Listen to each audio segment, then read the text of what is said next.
हमारे फूड में दो तरह के कंपोनेंट्स होते हैं। एक कंपोनेंट्स ऐसे होते हैं जो हमको एनर्जी प्रोवाइड करते हैं, क्या देते हैं, एनर्जी प्रोवाइडिंग कंपोनेंट्स। और कुछ होते हैं जो एनर्जी नहीं प्रोवाइड करते लेकिन उनसे हमें प्रोटेक्शन मिलती है, पावर मिलती है, इम्यूनिटी मिलती है, यानी बीमारियों से लड़ने की ताकत मिलती है। मिनट में एनर्जी चाहिए, हर सेकंड में एनर्जी चाहिए। हमारे बॉडी को एनर्जी की लगातार ज़रूरत है। एक्चुअल में लाइफ क्या है, लिविंग क्या है, कॉन्स्टेंट सप्लाई ऑफ एनर्जी या constant flow of energy. Energy का लगातार फ्लो होना यही लाइफ है। अगर एनर्जी बंद हो जाए, फ्लो ऑफ एनर्जी रुक जाए तो लाइफ ही नहीं होगी। क्या बिना एनर्जी के लाइफ पॉसिबल है? यानी कि एनर्जी ना हो लाइफ हो, बिल्कुल पॉसिबल नहीं है। लाइफ वहीं होगी जहाँ पे एनर्जी होगी। तो लाइफ के लिए क्या चाहिए, एनर्जी तो हमेशा चाहिए। अगर हम कुछ ऐसा खाना खा रहे हैं जिसमें कि हमें ये चीज़ें नहीं मिल रही, यानी उस खाने में ना प्रोटीन है, ना कार्बोहाइड्रेट है, ना उस खाने में फैट है, ना विटामिन है, ना मिनरल है, तो वो खाना नहीं, जहर है। जी हाँ, फास्ट फूड में आपको प्रोटीन नहीं मिलती है, विटामिन या मिनरल नहीं मिलेंगे, ठीक है ना। इस वजह से हमें फास्ट फूड। हेलो प्यारे बच्चों, मैं मोहम्मद हसनैन रज़ा वेलकम करता हूं आपका इंडिया के इस बेहतरीन यूट्यूब चैनल बायोलॉजी अड्डा पे। आज से हम शुरू करने जा रहे हैं क्लास 10th की बायोलॉजी और आज हम लेक्चर ले रहे हैं लाइफ प्रोसेस, जो कि बायो का पहला चैप्टर है। इस सीरीज़ में हम कोशिश करेंगे कि बोर्ड एग्ज़ाम के पहले क्लास 10th की पूरी बायो कवर करें। सो आप अगर चैनल पे नए हैं तो ज़रूर सब्सक्राइब करिएगा और बेल आइकन ज़रूर प्रेस करिएगा ताकि हमारे चैनल पे आने वाली हर वीडियो की नोटिफिकेशन आपके पास सबसे पहले पहुंच जाए। आइए शुरू करते हैं चैप्टर लाइफ प्रोसेस। जानते हैं कि लाइफ प्रोसेस क्या है, यानी वो कौन कौन सी प्रोसेस हैं जो एक लाइफ या लिविंग में पाई जाती हैं और क्या क्या होता है इनमें। आइए देखते हैं डिटेल में। Life process, the very first heading. Life process का मतलब हुआ कि ऐसी प्रोसेस मीन्स वो सारे फंक्शंस जो लाइफ में यानी कि लाइफ के लिए ज़रूरी हैं। All those processes which are necessary for life of an organism. किसी भी ऑर्गेनिज़म की लाइफ के लिए जितने भी काम, जितने भी फंक्शन, जितने भी परफॉर्मेंस या प्रोसेस ज़रूरी हैं, जो होने ही होने हैं, अगर वो ना हो तो लाइफ ना हो। लाइफ के लिए यानी कि लिविंग को लिविंग बनाने के लिए जो प्रोसेस ज़रूरी हैं and perform job of maintenance, और जो मेंटेनेंस का काम करते हैं बॉडी में, उन्हें हम क्या कहते हैं, लाइफ प्रोसेस। जैसे कि न्यूट्रिशन मीन्स खाना खाना, इनटेक ऑफ फूड इनटेक करना, खाना खाएंगे, फूड लेंगे, उससे एनर्जी मिलेगी, बिना एनर्जी के तो लाइफ पॉसिबल नहीं है। तो न्यूट्रिशन क्या हुआ, लाइफ प्रोसेस, क्योंकि लाइफ के लिए ज़रूरी है। खाना खाया, उस खाने से एनर्जी बनाने को हम कहते हैं रेस्पायरेशन। तो रेस्पायरेशन क्या है, लाइफ के लिए ज़रूरी है। उस खाने को पूरे बॉडी में ट्रांसपोर्ट करना है, ट्रांसपोर्ट करने को हम क्या बोलते हैं, सर्कुलेशन, ये भी लाइफ के लिए ज़रूरी है। फिर वो खाना जो नहीं पचा उसको बॉडी के बाहर निकालना है, या बॉडी में जो ढेर सारे मेटाबॉलिक रिएक्शन चल रही हैं, उन रिएक्शन में जो भी वेस्ट बन रहा है उस वेस्ट को बॉडी के बाहर निकालना, जैसे यूरिन के फॉर्म में, या फिर ह्यूमन एक्सक्रेटा स्टूल के फॉर्म में, या फिर पसीने के फॉर्म में बॉडी से बाहर निकालना, क्या है, एक्सक्रीशन, ये भी लाइफ के लिए ज़रूरी है। रिप्रोडक्शन यानी कि अपने जैसे बच्चे पैदा करना, संतान आगे बढ़ाना, स्पीसीज़ की कंटिन्यू रखना, ये भी क्या है, लाइफ प्रोसेस है, लाइफ के लिए ज़रूरी है। तो वो सारी प्रोसेस और मेटाबॉलिज्म, वो सारी केमिकल रिएक्शन जो बॉडी में चल रही हैं, उनको हम कॉमनली क्या बोलते हैं, मेटाबॉलिज्म। ऑल केमिकल रिएक्शंस जो हमारे बॉडी में चल रही हैं उन्हें हम कहते हैं मेटाबॉलिज्म। तो ये सारी रिएक्शंस जो कि लाइफ के लिए ज़रूरी हैं क्या कहलाएंगी, लाइफ प्रोसेस कहलाएंगी। आइए देखते हैं मेंटेनेंस क्या है, उसके बाद हमें इस पूरे चैप्टर में एक एक करके इन सारी लाइफ प्रोसेसेस को, मेंटेनेंस क्या होता है। आप जानते हैं कि हमारे बॉडी में इंटरनल पार्ट्स में या पूरी बॉडी में कहीं भी बहुत से तरीके के डैमेजेस होते रहते हैं। जैसे कि सेल की डेथ होती रहती है, natural death of the cell replace होती हैं, सेल की डेथ होती है। बॉडी में कहीं कट लग जाए, कहीं से कट लगा और वहाँ से ब्लड का बाहर निकलना शुरू हुआ, तो एक मशीनरी चाहिए जो उस कट को बंद करे ताकि ब्लड हमारा बहना बंद हो, वरना ब्लड बहता रहेगा, ब्लड का लॉस होगा, हमें बहुत नुकसान पहुंच जाएगा। ठीक है, अगर मान लो यहाँ पे कोई कट लगा और यहाँ की चमड़ी निकल गई तो इस स्किन को दोबारा रिप्लेस करना ये भी चाहिए हमें। तो वो सारे regular repair of the body, our body needs a regular repair of damages of body part. हमारे बॉडी पार्ट में कहीं पे कोई डैमेज हुआ तो उसका रिपेयर होना ज़रूरी है। रिपेयर होने की इस मशीनरी को हम क्या बोलते हैं, मेंटेनेंस बोलते हैं। मेंटेनेंस मतलब क्या हुआ कि बॉडी में जहाँ भी डैमेज हुआ या कोई कट लगा उसको रिपेयर करना। जैसे कि क्लॉटिंग ऑफ ब्लड, क्लॉटिंग मतलब क्या होता है, जमना, कि अगर कहीं पे कोई कट लगा, clotting of blood when cut, कहीं पे कोई कट लग गया, यहाँ पे कोई कट लगा, ब्लड बहा तो उस ब्लड को जमाना, उस ब्लड का क्लॉट बनना, थक्का जमना, ये क्या है, मेंटेनेंस है ना। सेल डिवीज़न होना, यानी कि हमारे बॉडी में कहीं पे कहीं की सेल डेड हो गई तो उस सेल को रिप्लेस करना, उसके लिए क्या चाहिए, नई सेल डिवीज़न चाहिए ताकि नई सेल बने, उस पुरानी सेल को रिप्लेस किया जाए। तो ये कौन करता है, हमारा मेंटेनेंस करता है। तो मेंटेनेंस के लिए और लाइफ के लिए वो सारी प्रोसेस जो ज़रूरी हैं उन्हें हम क्या बोलते हैं, लाइफ प्रोसेस बोलते हैं। आइए देखते हैं the very first life process क्या होता है न्यूट्रिशन। वो सारे मेथड जिनसे कोई ऑर्गेनिज्म अपना खाना ऑब्टेन करता है, खाना बॉडी के अंदर ले जाता है, यानी किन किन तरीक़ों से किसी ऑर्गेनिज्म को खाना मिलता है, कोई लिविंग किस किस तरीके से अपना खाना खाता है, उन सारे मेथड्स, उन सारे तरीक़ों को हम क्या बोलते हैं, न्यूट्रिशन बोलते हैं। सिंपल फॉर्म में हम क्या कह सकते हैं, न्यूट्रिशन क्या है, methods of obtaining food, methods of obtaining food is called nutrition, कि किस किस तरीके से किसी ऑर्गेनिज़म को फूड ऑब्टेन हुआ, किसी ऑर्गेनिज़म ने किस किस तरीके से खाना खाया, इसको हम क्या बोलते हैं, न्यूट्रिशन बोलते हैं। न्यूट्रिशन में समझ गए ना, यानी खाना किस किस तरीके से किसी को मिला, किसी ने डायरेक्ट सनलाइट से अपना खाना बना लिया, या कहीं पे ऑर्गेनिक फूड था जैसे कि प्लांट्स के फॉर्म में, दाल के फॉर्म में, किसी ऑर्गेनिज़म में उसको खाया, या फिर किसी ऑर्गेनिज़म ने किसी दूसरे ऑर्गेनिज़म को खाया, या फिर किसी दूसरे ऑर्गेनिज़म के ऊपर रहकर उससे अपने खाने को एब्जॉर्ब कर लिया। इसको हम क्या बोलते हैं, इन सारे मेथड्स को हम बोलते हैं न्यूट्रिशन। हमें देखना है टाइप ऑफ न्यूट्रिशन और हमारा न्यूट्रिशन में होता क्या है, लेकिन उससे पहले हम देखते हैं कि न्यूट्रिशन का काम क्या है, न्यूट्रिशन किस लिए चाहिए, यानी कि रोल ऑफ न्यूट्रिशन। आप जानते हैं न्यूट्रिशन मतलब क्या होगा, खाना खाना, और खाना बहुत ज़रूरी है हमारे लिए। हम कहते हैं ज़िंदा रहने के लिए रोटी, कपड़ा और मकान चाहिए। सबसे पहले चाहिए रोटी, यानी कि खाना मिल गया तो तन को ढकने के लिए कपड़ा चाहिए, और रहने के लिए, प्रोटेक्शन के लिए क्या चाहिए, हमें मकान चाहिए। तो न्यूट्रिशन बहुत ज़रूरी है। अगर खाना ही नहीं मिलेगा, सबसे मेन क्या रोल है इसका, कि nutrition provides energy, it provides energy, energy का सोर्स है सारी लाइफ प्रोसेस के लिए। यानी ज़िंदा रहने के लिए क्या चाहिए, एनर्जी। बॉडी में चाहे जो हो, सर्कुलेशन करना हो, ब्लड को ट्रांसपोर्ट करवाना हो, हमारे हार्ट का धड़कना हो, किडनी का फंक्शन करना हो, लंग्स का फंक्शन करना हो, लीवर का फंक्शन करना हो, हमारे स्टमक के अंदर जो डाइजेशन हो रहा है, खाना पच रहा है, हम सांस ले रहे हैं, हम बोल पा रहे हैं, हम चल पा रहे हैं, हम सो पा रहे हैं, हम उठ पा रहे हैं, इन सब के लिए चाहिए एनर्जी। और एनर्जी कहाँ से आती है, फूड से। फूड को तो हम न्यूट्रिशन बोलते हैं, फूड को ऑब्टेन करने को, ठीक है ना। तो किस लिए चाहिए खाना, एनर्जी के लिए, कि इट प्रोवाइड्स एनर्जी, यानी कि फूड न्यूट्रिशन क्या देता है, एनर्जी देता है। एनर्जी के अलावा क्या होता है इससे, कि ग्रोथ के लिए रिस्पॉन्सिबल है, फॉर ग्रोथ। खाना खाएंगे, खाने में ही वो सारी चीज़ें होंगी जो ग्रोथ को प्रमोट करेंगी, जैसे कि प्रोटीन खाने से मिलेगा, कार्बोहाइड्रेट कहाँ से मिलेगा, खाने से मिलेगा, इन सब चीज़ों से ग्रोथ होती है। तो ग्रोथ के लिए भी क्या चाहिए हमको, न्यूट्रिशन चाहिए। एनर्जी के लिए न्यूट्रिशन चाहिए, ग्रोथ के लिए न्यूट्रिशन चाहिए, और किस लिए न्यूट्रिशन चाहिए, repair of body damage, repair of damages. कहीं पे कुछ डैमेज हुआ तो उस डैमेज को रिपेयर करना है, उसके लिए भी तो एनर्जी चाहिए, और एनर्जी मिलेगी न्यूट्रिशन से। तो हम कहेंगे रिपेयर ऑफ डैमेज्ड पार्ट, यानी कि मेंटेनेंस के लिए, बॉडी में कहीं कोई डैमेज हुआ तो उसको रिपेयर करने के लिए क्या चाहिए, हमें न्यूट्रिशन चाहिए। उसके अलावा इम्यूनिटी अगेंस्ट डिसीज़, यानी कि बीमारियों से लड़ने के लिए ताकत होनी चाहिए बॉडी में। हमारे बॉडी में बीमारियों से लड़ने के लिए जो नेचुरल ताकत होती है उसको बोलते हैं इम्यूनिटी। तो इम्यूनिटी को मजबूत करने के लिए भी तो हमें क्या चाहिए, खाना चाहिए, फूड चाहिए। और फूड कहाँ से मिलेगा, न्यूट्रिशन से मिलेगा। यानी कि इम्यूनिटी अगेंस्ट डिसीज़, या फिर कह सकते हैं कि प्रोटेक्शन अगेंस्ट डिसीज़। डिसीज़ से प्रोटेक्ट करने के लिए बॉडी को, प्रोटेक्शन के लिए हमें क्या चाहिए, न्यूट्रिशन। चूँकि न्यूट्रिशन से ही क्या मिलेगा हमको, खाना मिलेगा, और खाना मिलेगा तो एनर्जी बनेगी।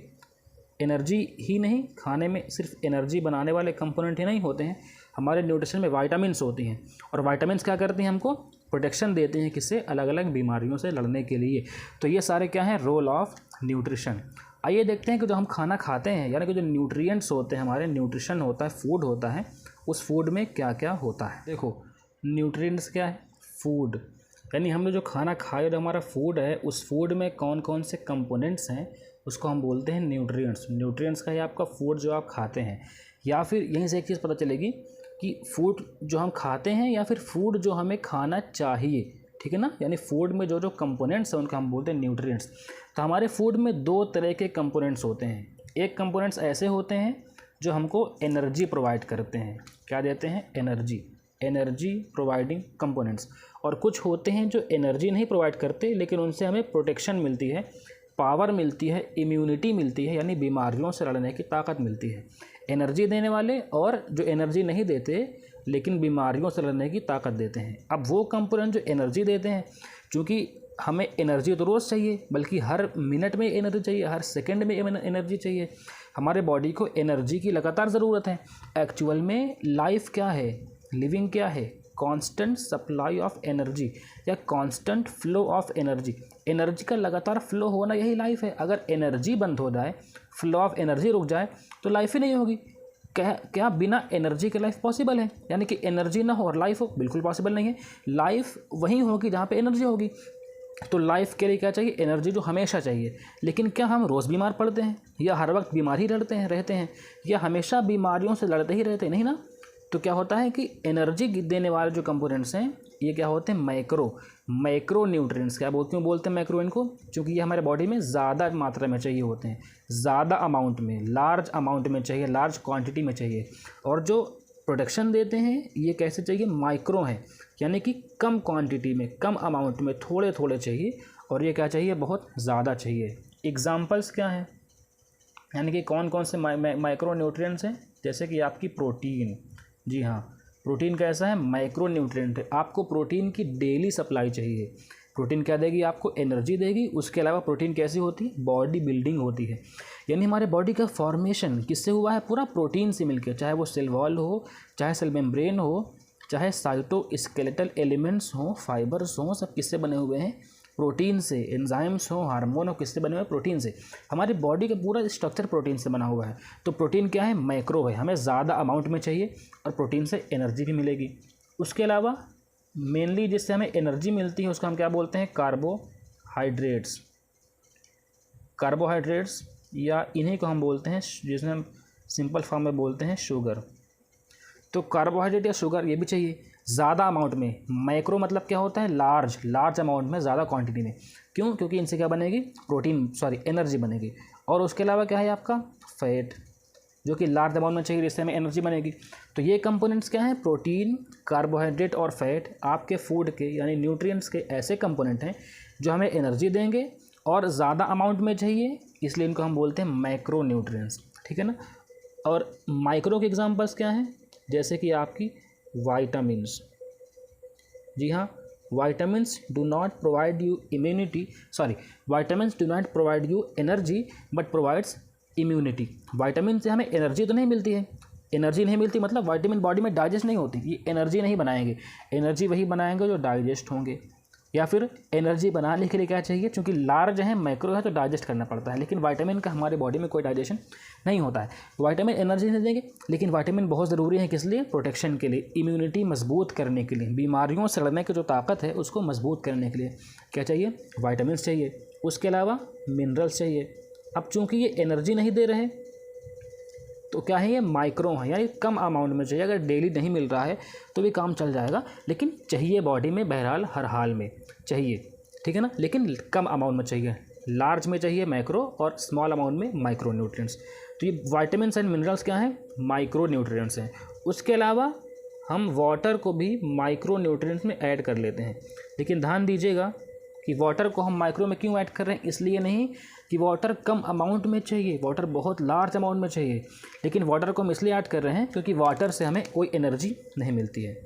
वाटर से हमें किसी भी टाइप की कोई एनर्जी नहीं मिलती। हम पानी कहते हैं ना, पानी खूब पीना चाहिए, तो क्या पानी से एनर्जी मिलती है? नहीं, पानी से एनर्जी तो नहीं मिलेगी। लेकिन इन सारी चीज़ों का डाइजेशन होने के लिए और हमारी बॉडी में जितनी भी प्रोसेस रिएक्शन चल रही हैं, उन सारी केमिकल रिएक्शंस को चलाने के लिए क्या चाहिए, पानी चाहिए। पानी मीडियम का काम करता है, तो पानी बहुत ज़रूरी है। लेकिन चूंकि एनर्जी नहीं देता, इसको हम रखते हैं माइक्रो न्यूट्रिएंट्स में। ये तो हुए आपके कंपोनेंट्स ऑफ फूड, यानी कि फूड में क्या क्या पाया जाता है। अच्छा, एक बात और, अगर हम कुछ ऐसा खाना खा रहे हैं जिसमें कि हमें ये चीज़ें नहीं मिल रही, यानी उस खाने में ना प्रोटीन है, ना कार्बोहाइड्रेट है, ना उस खाने में फ़ैट है, ना विटामिन है, ना मिनरल है, तो वो खाना खाना नहीं, जहर है। जी हाँ, फास्ट फूड में आपको प्रोटीन नहीं मिलती हैं, विटामिन या मिनरल नहीं मिलेंगे, ठीक है ना। तो इस वजह से हमें फास्ट फूड खाने से बचना चाहिए, हमें वही फूड खाना चाहिए जिसमें से ये सारे कंपोनेंट्स क्या हो, मौजूद हों। और कोई ऐसा आप हमसे पूछेंगे कि सर कोई ऐसा कंपोनेंट बताइए, कोई ऐसा फूड बताइए जिसमें ये सारी चीज़ें मौजूद हों, जी हाँ, वो क्या है आपका मिल्क है। आप दूध का इस्तेमाल करिए, या फिर उससे भी बेटर क्या है कि आप दही का इस्तेमाल करिए, उसमें आपको विटामिन भी मिल जाएंगे, प्रोटीन्स भी मिल जाएंगे, और आपके खाने के सारे कंपोनेंट्स पूरे हो जाएंगे। आइए अब देखते हैं हम कि हमारे न्यूट्रिशन का टाइप क्या क्या होता है, यानी कि टाइप ऑफ दो टाइप का पाया जाता है, एक ऑटोट्रॉफिक न्यूट्रिशन, एक हेटेरोट्रॉफिक न्यूट्रिशन, ठीक है ना। ट्रॉफिक वर्ड जहाँ भी है समझ जाइए, ट्रॉफिक वर्ड जहाँ भी है, ट्रॉफिक इसका मतलब होता है फूड यानी न्यूट्रिशन। तो जहाँ भी आपका ट्रॉफिक या फूड न्यूट्रिशन जहाँ भी आपका ट्रॉफिक दिखाई दे उसका मतलब क्या है कि बात हो रही है न्यूट्रिशन की, एक फूड की। ऑटोट्रॉफिक, ऑटो मतलब क्या होता है बाई सेल्फ, यानी कि ऐसा न्यूट्रिशन जिसमें कोई ऑर्गेनिज्म खुद से अपना फूड यानी खुद से अपना ऑर्गेनिक फूड बना ले रहा है, तो उसको बोलते हैं autotrophic nutrition. Some organisms can synthesise their food directly from sunlight. कुछ ऑर्गेनिज्म ऐसे हैं जो सनलाइट से अपना खाना डायरेक्टली बना सकते हैं। क्या इस्तेमाल करेंगे? यूजिंग इनऑर्गेनिक मटेरियल CO2 और H2O। इनऑर्गेनिक मटेरियल CO2 और H2O, इससे सनलाइट को यूज़ करते हुए इनऑर्गेनिक मटेरियल से अपना खाना खुद बना लें, तो उसको हम बोलते हैं ऑटोट्रॉफिक न्यूट्रिशन। यहाँ पे ध्यान दीजिएगा कि अपना खाना खुद से बनाने का मतलब ये हुआ कि अपना खाना, ये नहीं कि खाना पका रहे हैं, हमने दाल लिया कुकर में डाला पकाया, ये बनाना नहीं है। बनाने का मतलब क्या है कि अगर हम सूरज के धूप में खड़े हो जाएं तो क्या भूख मिट जाएगी हमारी? नहीं मिटेगी। धूप में खड़े होने से हमारी भूख नहीं मिटेगी, क्योंकि हम धूप से खाना नहीं बना पाएंगे। क्या हम CO2 लें, यानी कि हम गैस जो छोड़ रहे हैं CO2, एक रूम में CO2 भरी हुई है, हमको CO2 वाले रूम में रख दिया जाए और पानी दे दिया जाए, तो क्या उससे खाना बना लेंगे हम? अपना फूड भूख मिटा लेंगे? बिल्कुल नहीं। हमें क्या चाहिए? ऑर्गेनिक फूड चाहिए, ठीक है ना। तो ऑर्गेनिक फूड बनाता कौन है? प्लांट्स बनाते हैं। किससे? इनऑर्गेनिक चीज़ों से। तो इनऑर्गेनिक चीज़ों CO2 और H2O से और सनलाइट को यूज़ करके अपना खाना खुद से बना लेना, इस न्यूट्रिशन को हम क्या बोलते हैं? Autotrophic nutrition. और ऐसे ऑर्गेनिज्म जिनमें ऑटोट्रॉफिक न्यूट्रिशन पाया जाता है उनको बोलते हैं ऑटोट्रॉफ्स या फिर ऑटोट्रॉफिक ऑर्गेनिज्म, जैसे कि आपके प्लांट्स, ठीक है ना। प्लांट्स हुए, और कुछ बैक्टीरिया, सम बैक्टीरिया क्या होते हैं आपके? ऑटोट्रॉफ होते हैं, यानी कि खुद से अपने खाना बना लेंगे। सच ऑर्गेनिजम्स, कैसे ऑर्गेनिज्म? जिनमें ऑटोट्रॉफिक न्यूट्रिशन पाया जाता है। सच ऑर्गेनिजम्स आर कॉल्ड ऑटोट्रॉफ। ऐसे ऑर्गेनिजम्स को हम क्या बोलेंगे? ऑटोट्रॉफ्स बोलेंगे। जैसे एग्जाम्पल में क्या हुआ आपके? ऑल प्लांट्स, जितने भी प्लांट्स हुए ये सारे क्या होते हैं? ऑटोट्रॉफ होते हैं। उसके अलावा सम बैक्टीरिया क्या है आपका? ऑटोट्रॉफ होते हैं। यानी कि बैक्टीरिया में से कुछ ऐसे होते हैं जो ऑटोट्रॉफ होते हैं, वो खुद से इनऑर्गेनिक चीज़ों से अपना खाना बना लेते हैं, उनको हम बोलते हैं ऑटोट्रॉफिक बैक्टीरिया, ठीक है। आइए अब देखते हैं कि हेटेरोट्रॉफिक न्यूट्रिशन क्या होता है। हमने कहा अगर इनऑर्गेनिक चीज़ों से यानी कि CO2 और पानी से और सनलाइट को यूज़ करके अपना खाना खुद से बना लें, ऑर्गेनिक फूड खुद से बना लें, यानी प्रोटीन खुद से बना लें, कार्ब खुद से बना लें, कार्बोहाइड्रेट फैट खुद से बना लें, तो उन्हें क्या बोलेंगे? ऑटोट्रॉफिक न्यूट्रिशन, ठीक है। और अगर ऐसा न्यूट्रिशन है जिसमें कोई ऑर्गेनिज्म खुद से CO2 और पानी को यूज़ करके अपना खाना नहीं बना पा रहा है और अपने फूड के लिए डिपेंड है किस पे? प्लांट्स पे, यानी कि ऑटोट्रॉफ्स पे, जिनमें ऑटोट्रॉफिक न्यूट्रिशन पाया जाता है, उन पे डिपेंड है, चाहे वो डिपेंड डायरेक्टली हो या फिर इनडायरेक्टली हो। ऐसे न्यूट्रिशन को हम क्या बोलते हैं? Heterotrophic nutrition. और ऐसे ऑर्गेनिज्म क्या करते हैं कि आउटसाइड से यानी कि इन्वायरमेंट से सीधा ऑर्गेनिक फूड ऑब्टेन करते हैं, खाना बना नहीं सकते। ऑर्गेनिक फूड क्या करेंगे? ऑब्टेन करेंगे। ऐसे ऑर्गेनिजम्स को हम क्या बोलते हैं? हेटेरोट्रॉफ्स। जैसे कि अमीबा सिंगल सेल ऑर्गेनिज्म होता है, पानी में पाया जाता है। बैक्टीरिया, ठीक है, बैक्टीरिया आप जानते हैं। कुछ बैक्टीरिया होते हैं जो ऑटोट्रॉफ होते हैं, मोस्ट ऑफ द बैक्टीरिया क्या है? हेटेरोट्रॉफ होते हैं। जैसे फंजाई आप जानते हैं ना, फंगस जिसको हिंदी में बोलते हैं कवक। आपने देखा होगा कि काफ़ी टाइम तक अगर रोटी बाहर रखी रह जाए तो रोटी के ऊपर एक सफ़ेद सी लेयर आ जाती है ना, सफ़ेद, जिसको गांव में क्या बोलते हैं कि भुकड़ी लग गई। तो भुकड़ी लगना क्या होता है? वो फंजाई होता है, फंजाई की वजह से होता है, ठीक है ना। तो फंजाई भी कैसे होते हैं? हेटेरोट्रॉफ्स होते हैं, हेटेरोट्रॉफिक न्यूट्रिशन शो करते हैं। उसके अलावा आपके सारे animals, all animals including human हम भी क्या करते हैं अपने खाने के लिए डायरेक्टली या इनडायरेक्टली प्लांट्स पे यानी कि ऑटोट्रॉफ पे डिपेंड होते हैं। हम खुद से खाना नहीं बना सकते हैं, ऑर्गेनिक फूड खाते हैं, इनऑर्गेनिक चीज़ों यानी कि CO2 पानी से खाना नहीं बना सकते हैं, जिसको हम क्या बोलते हैं हेटरोट्रॉफिक न्यूट्रिशन। ऑटोट्रॉफिक न्यूट्रिशन की डिटेल यानी कि पूरा फोटोसिंथेसिस और हेटरोट्रॉफिक न्यूट्रिशन की डिटेल और इसका एक पूरा चैप्टर हमें धीरे धीरे हम लेक्चर्स में कवर करेंगे। आई होप कि आपको ये वीडियो अच्छा लगा होगा।